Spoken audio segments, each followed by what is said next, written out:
Hi guys! Welcome back sa Shana sa Kalibutan. Ang atong panagisgutan karon mahitungod sa mga batasan nga gusto sa mga afam nga mahimong kapikas sa ilang kinabuhi. Nasayod ba kamo nga ganahan sila sa mga brown complexion sama sa atong kolor? Kay basin gisuma na sila sa mga puti.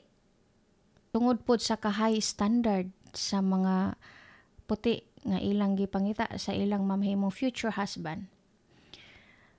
So, kita kay option man ta nga ginapangita sa mga afam kay gusto pod sila og mga tropical country, especially sa mga afam nga nagpuyo sa mga dunay mga snow season.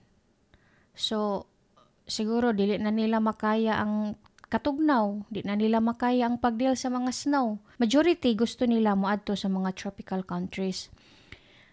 So, sama sa inyong nasayran, daghan na kaayo mga afam nga nagpuyo sa Pilipinas, diha na sila nag-retire kay na-enjoy nila nga to ang kainit o kanindot sa ato ang isla.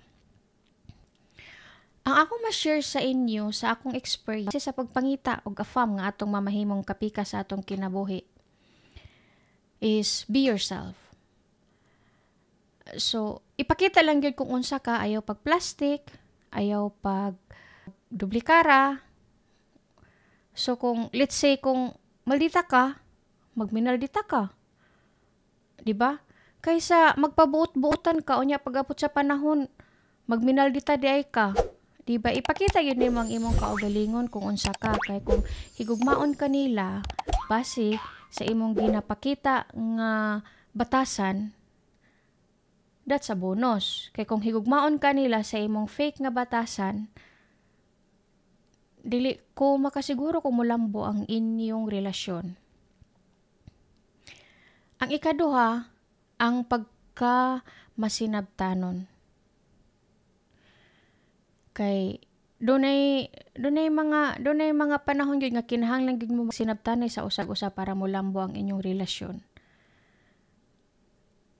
Og halimbawa, kung naamoy misunderstanding, so before mo matulog sa gabi, kinahanglan inyong i-resolve. Ayaw mo katulog nga kuan kanang do na mo'y kasakit sa usag-usa or do na mo'y pagmahay sa usag-usa kay pag-abot sa buntag, inyo na nang hikalimtan pero napamoy pagdumot sa inyong kasing-kasing unya madugangan mo explode mo human ang tanan, 'di ba?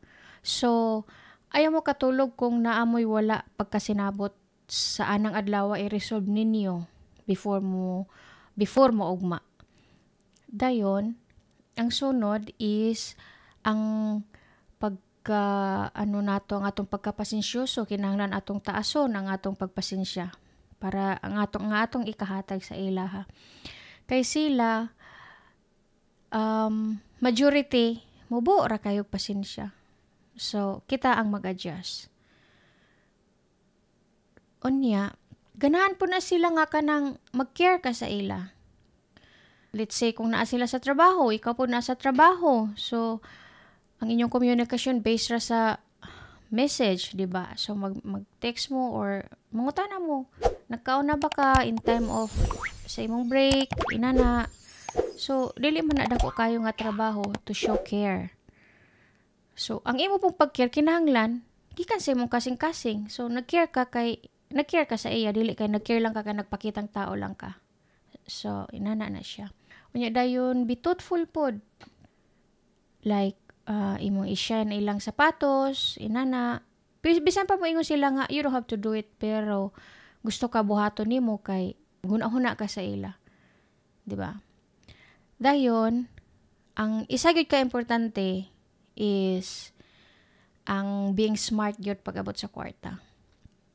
So of course, let's say og naamoy daghan kwarta, it doesn't mean nga kanang mag-spend ka like crazy, 'di ba? So you have to be smart and wise in spending the money.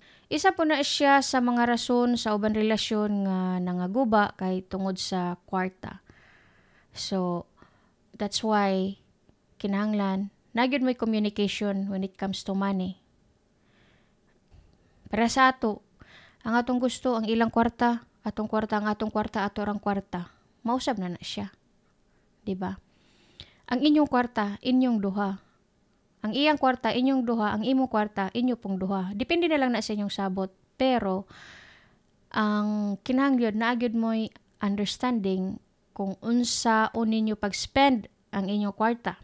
Like, so kung magkasinabot mo nga, mao ni atong i-save, mao ni atong i-put up sa atong mga expenses, dayon kung na-extra, o mo atong i-spend para sa atong kaugalingon. So, inana na siya.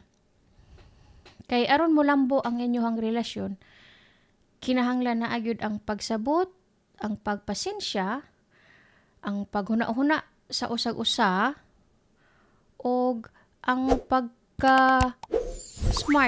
Apay ninyo, mga kaigsuunan, ang mga afam, dili na sila pilian. Dili na sila galanto sa appearance sa usa ka babae. Kita raman ang kusog mamantay. Kita raman ang mamili. So, ayaw ka conscious kung ang imuhang ilong pislat. Ayaw ka conscious kung naghiwi ang imong dalunggan. Pwede man nimo sampungan po sa imong buhok. Para sa ila, ang importante is ang pag-atiman, ang gugma nga imong gipakita sa ila kung tinuoray ba or dili. Ang imuhang pagka maging huna-hunaon sa ilaha. O ang imong pagka taason og pasensya. Importante gyud na. Ang labaw nga importante, be honest gyud sa ila. Unya, kung naamo ana nga katangian sa usa ka babae, maminyo gyud mo og afam, busa day. Unsa pa imong gibuhat? Larga na. Daghang salamat sa inyong pagtanaw. O gusto lang nako ipahibalo sa tanan nga ang pag-subscribe libre na siya, walay bayad. So palihog subscribe sa akong channel kay aron daghan pud kog subscriber kunuhay. See you in the next video. Bye.